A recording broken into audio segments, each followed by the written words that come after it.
Welcome, everybody. My name is Ilana Gershlovitz. I am the director of the Star Academy and the author of a book on autism called Saving My Sons, A Journey with Autism. Today, I'm going to present on the topic, what is autism? Just as an introduction, I am the mother of 3 boys. My oldest son, David, was diagnosed 18 years ago with autism. Today, he's 20 years old. You can see him in the gray t-shirt in the picture.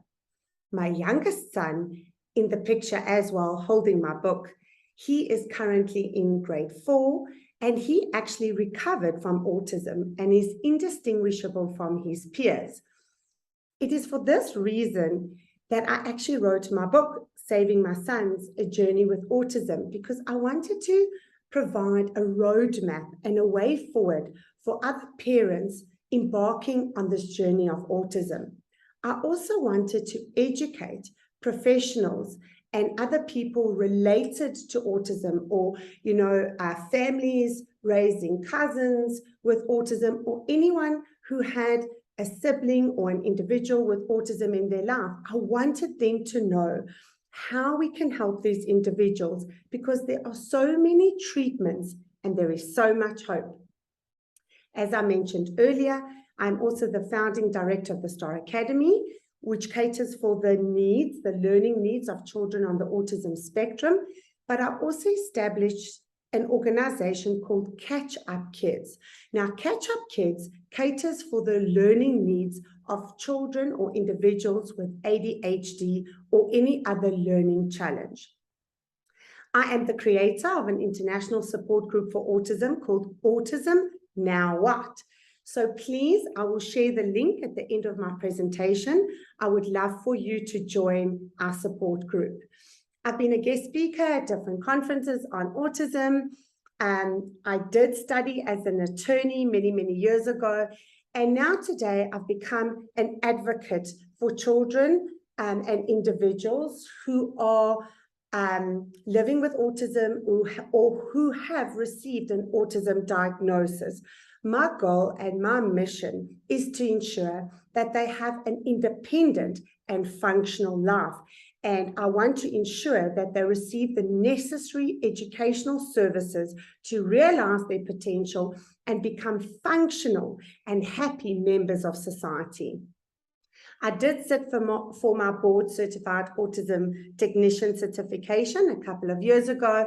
And at Star Academy, we currently employ 200 instructors. Star Academy services children nationally in South Africa.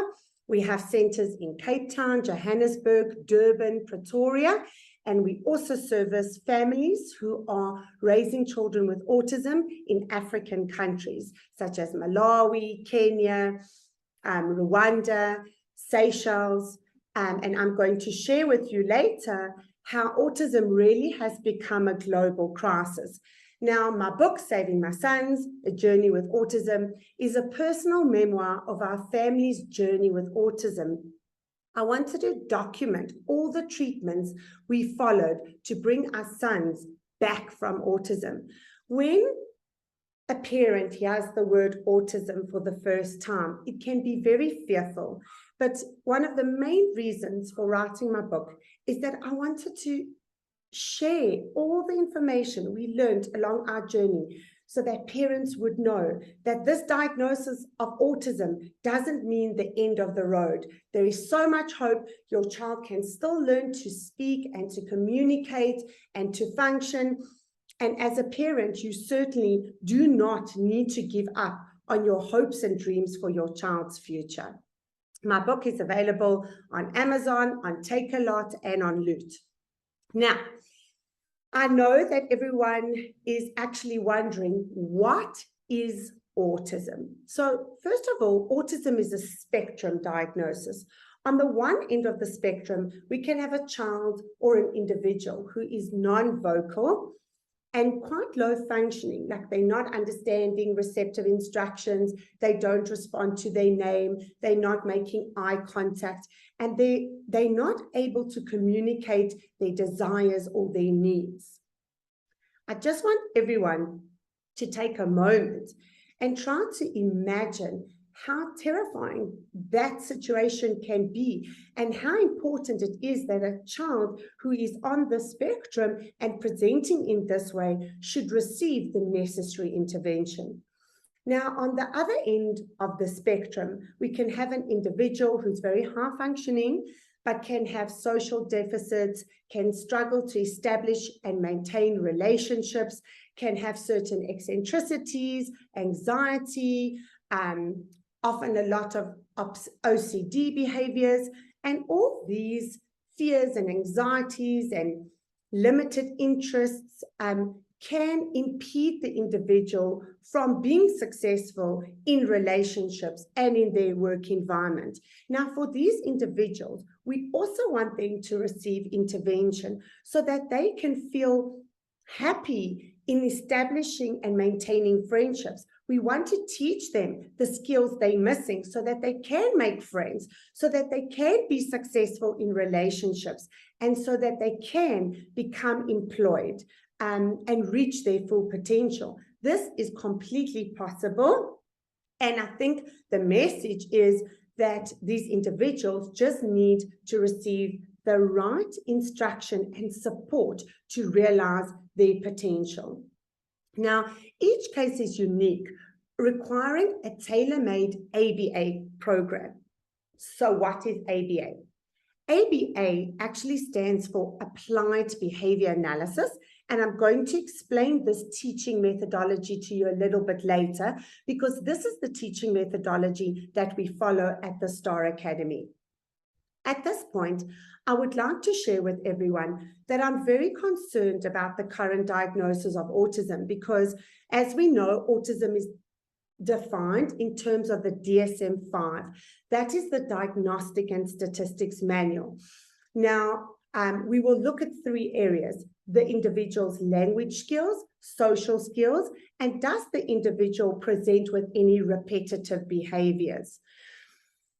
Again, as I mentioned, on the one end of the spectrum, you can have an individual who is non-vocal and maybe needs to use an iPad or needs to type to communicate their wants and needs. And on the other end of the spectrum, you can have an individual who manages to pass a university degree and is holding down a job and can fluently speak vocally. Now, the problem is that the DSM is lumping these 2 very, very different diagnoses on one spectrum.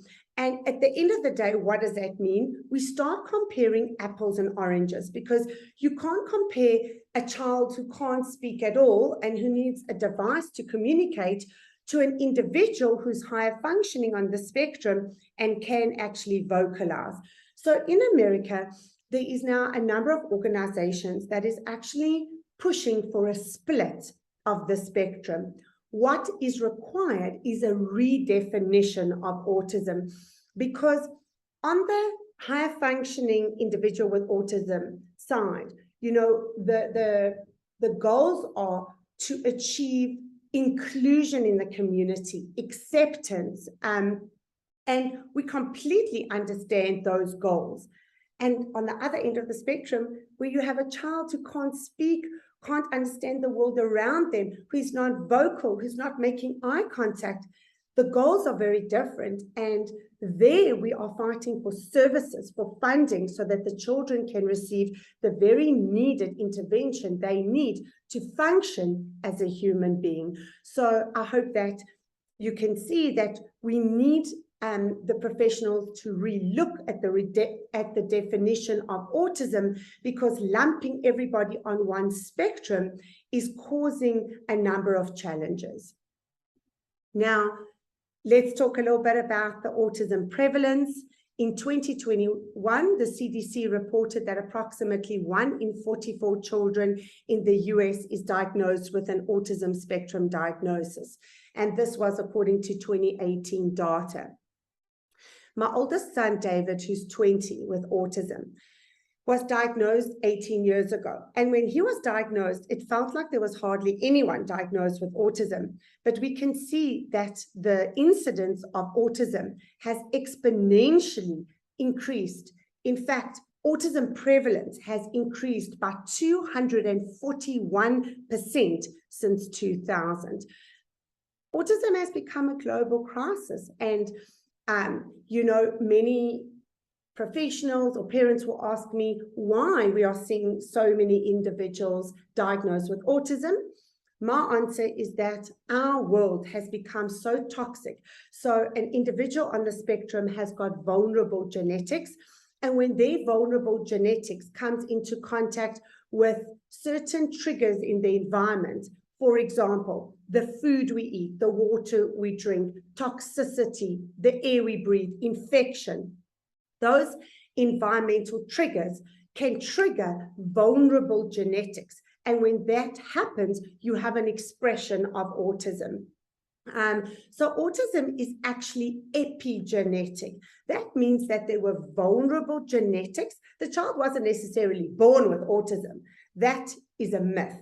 So the child has vulnerable genetics, and when those vulnerable genetics are exposed to certain environmental triggers, such as food, water, air, toxicity, those triggers act as a match that lights a pile of wood that makes a fire, and then you get a diagnosis of autism. But the good news is that it's actually very, very treatable. Now, I would like to spend a little bit of time just chatting about the red flags to autism in a young developing child.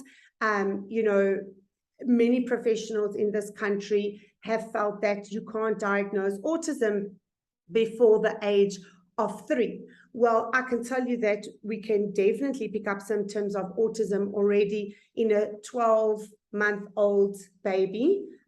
Development was meant to happen on time. And if a child is not developing on time and reaching their milestones, I really do recommend that the parents see a pediatrician, because there are red flags to autism. So lack of eye contact is one of them.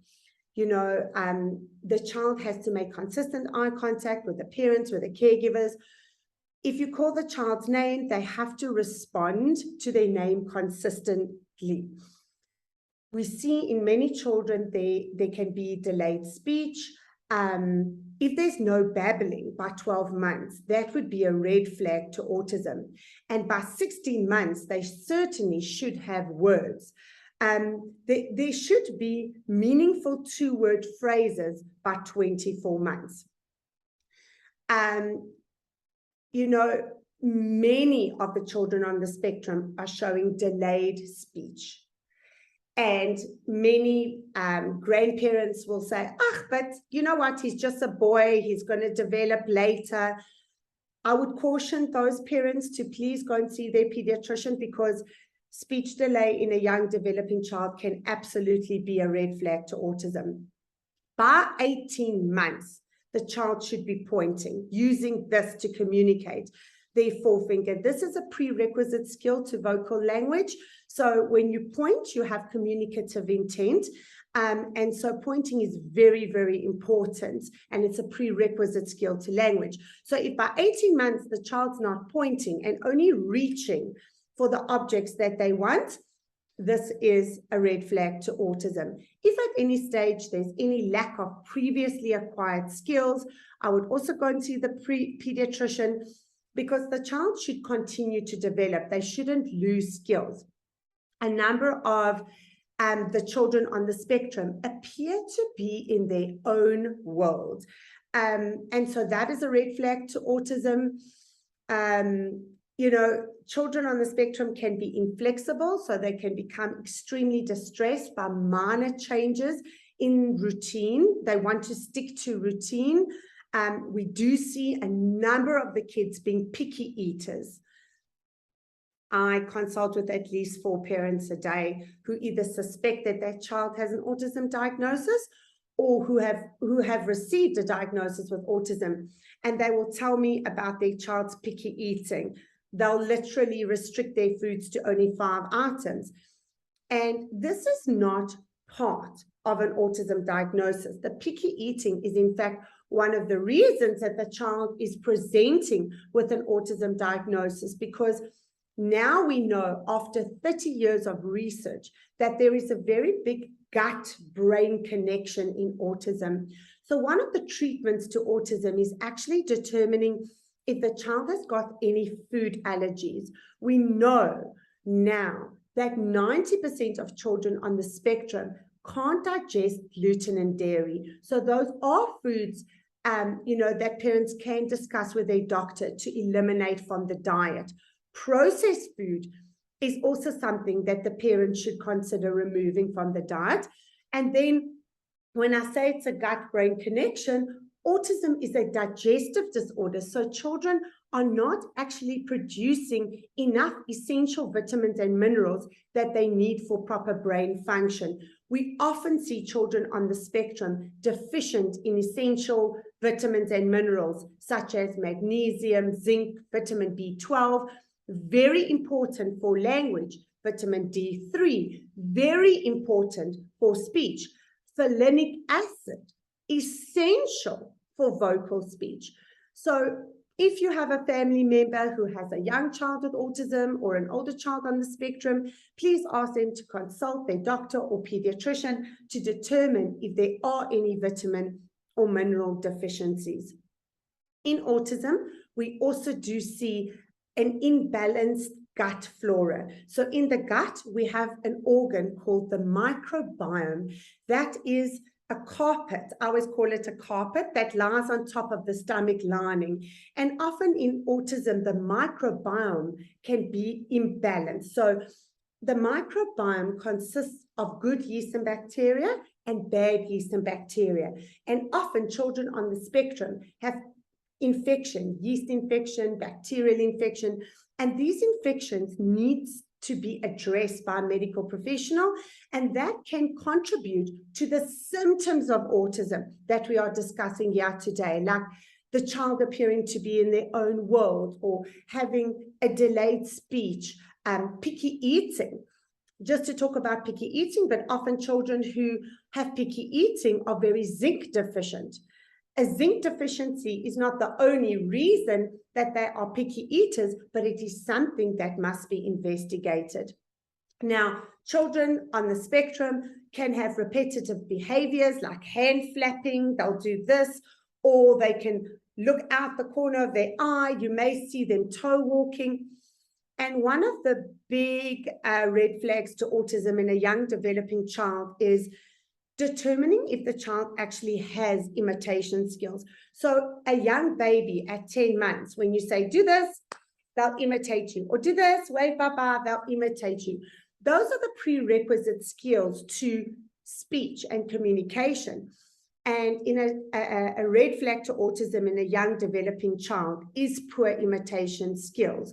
So we must make parents aware of this, because imitation skills is the foundation of all learning. Imitation skills is the reason that we want to communicate, and it's the reason that we have certain social behaviors. We imitate our parents, we imitate our peers, and in children who present with red flags to autism, they are lacking imitation skills. Now, children on the spectrum can be hyperactive. They can be displaying challenging behaviors such as aggression or tantrum. We can see self-injurious behavior. And just generally, there is a delay in their skills development. Now, the early intervention is key. So, the sooner the child can get the diagnosis, the better. The pediatrician, if you are concerned, can make a diagnosis of autism. If there are parents who are worried about autism, I would book an appointment with the pediatrician, let the doctor know why you are concerned, and they can help you make a diagnosis of autism. Now, you can see on the slide, I've got here the child is not sleeping. And many parents raising children with autism will tell you, my child does not sleep. And so if the child is not sleeping, the parents are not sleeping, and there's a breakdown in the family unit because everyone's exhausted. We do help the parents in our education program to receive a sleep training schedule so that we can help them get their children to sleep. but there are medical reasons for the child not sleeping.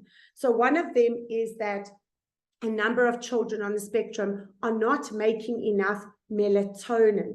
Melatonin is something that we make in the evening. Our bodies produces melatonin, and that's why we get tired and why we want to fall to sleep. So please consult your doctor if you think that your child may not be making enough melatonin. It's only one of the reasons that a child on the spectrum may not be sleeping through the night, but you must consult your doctor. Now, here's just some facts on autism. 40% of children on the spectrum are non-speaking, and they are 4 times more likely to have gastrointestinal issues.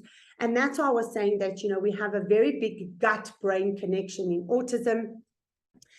You see there that 49% wonder, okay, and the average life expectancy can be reduced. And I actually want to share, we were servicing a little girl who was 3 years old, and she would come to us for services every day, and she was doing so well. She was learning to speak, and the parents left her with the grandmother, and the grandmother wasn't watching for 5 seconds. She ran off, and she landed at the bottom of the dam. And unfortunately, a lot of the kids on the spectrum wonder, and they need to be watched 24/7. So a family raising a child with autism really needs a lot of support from the extended family. Now, I want to share ABA.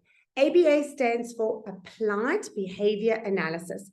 ABA is an evidence-based treatment for children with autism, and it uses positive reinforcement to teach children the skills that they're missing. Applied Behaviour Analysis is endorsed by the US Surgeon General, the American Academy of Pediatrics. It's covered under medical insurance in 52 states in the USA. At the Star Academy, my team rely on ABA to teach the children the developmental skills that they're missing, or the individuals, because we do work with individuals who are 17 or 18 or 19 on the spectrum. The Applied Behaviour Analysis methodology, I always explain that it's like a rule book. It's a teaching methodology. It tells us, how can we motivate the children? How can we encourage them to learn the developmental skills that they're missing? It embodies teaching strategy. How can I prompt this individual to learn the developmental skill that they're missing? How can I fade my prompts? Because ultimately, we want children, to be independent and not to be reliant on prompting. So ABA tells us how to teach. So at the Star Academy, we work with children from 17 months of age to 19, 20 years of age. And we design an individualized developmental curriculum for each individual on the spectrum. The reason that the individuals require individualized programs is because no one child presents exactly the same way. At Star Academy, we use the Skills Developing Curriculum. This is a digital developmental platform, and it covers 8 areas of human functioning. So when a child comes, or an individual enrolls on our program at Star Academy, we are going to focus on assessing their social skills, motor, language, adaptive, those are your daily living skills, play skills, your executive functioning, being the CEO of the brain. In that domain, you've got your attention skills, your memory, your metacognition. Then we've got your cognition domain and your academic domain. This developmental curriculum will measure the child according to their emerging age. So it acts as a yardstick for us to measure the child who's presenting with autism. And then we can design an individualized developmental curriculum to catch up the delayed skills. Because really what happens is that, what does autism really mean? It means that the child is developmentally delayed. It means that the child has got skills deficits. And when a child or an individual has skills deficits, it's going to result in what we call inappropriate behaviors, tantrum behavior, self-injurious behavior, aggression. So how we reduce those behaviors is to focus on developmental skill acquisition. I wanted to share that Nelson Mandela said, education is the most powerful weapon that you use to change the world. And at Star Academy, what do we do at the Star Academy? We change lives, because every child gets a team, a case manager, and instructors who are assigned to each individual child to deliver their individual program.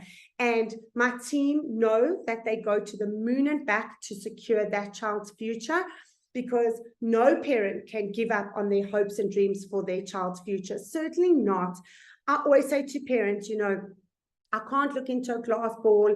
I can't tell you how your story ends, but we are not going to give up on teaching this child functional skills. So no parent need give up on teaching their child independence and functionality. And I think that's my message today, is that even though an individual or a child, may have received a diagnosis of autism, please don't despair. There is so much hope. There is so much treatment. ABA works. And there's so much research over the last 40 years to show that ABA is a methodology that achieves best outcomes for individuals across the spectrum. So here is a link to my Facebook page. It's called Autism Now What? Please take it down. Please join us. And you can also follow us on Instagram. It's called autism_now_what. I am passionate about sharing information on autism. I am often posting podcasts where I interview international doctors on the condition, and we are sharing tips for individuals on the spectrum, as well as for professionals and parents raising children with autism. My message to parents and to any individual who has a disability or maybe a diagnosis of autism, put on your boxing gloves. There's absolutely nothing to accept about this diagnosis. Apart that, you just have some skills deficits, and all these things can be taught. There is so much hope. There are so many ways that you can learn the skills that you're missing. So please don't despair. So much can be done. Thank you so much for allowing me to present to you on autism. I hope that my family's journey with autism inspires you. As I said, my oldest son, David, he's 20 years old. He is profoundly autistic.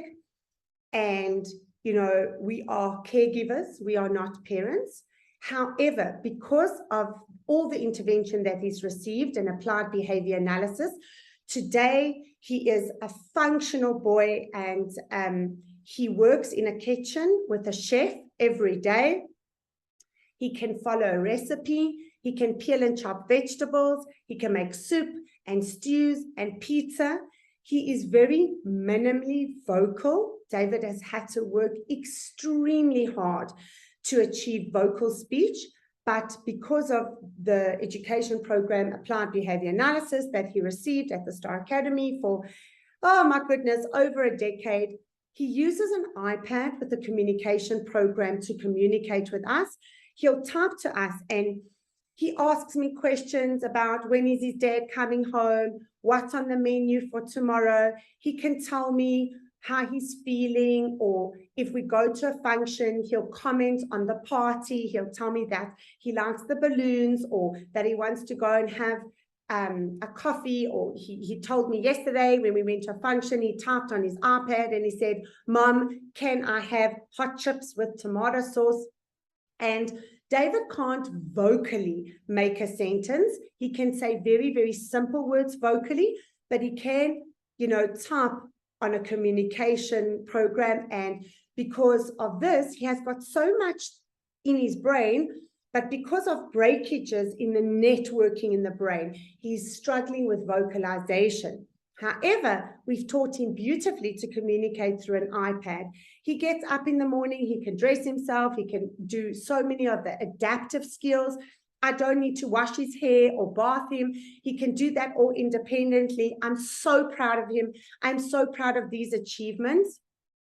When I initially heard that word autism 18 years ago, I was so afraid, and I can definitely say that I went into a period of mourning.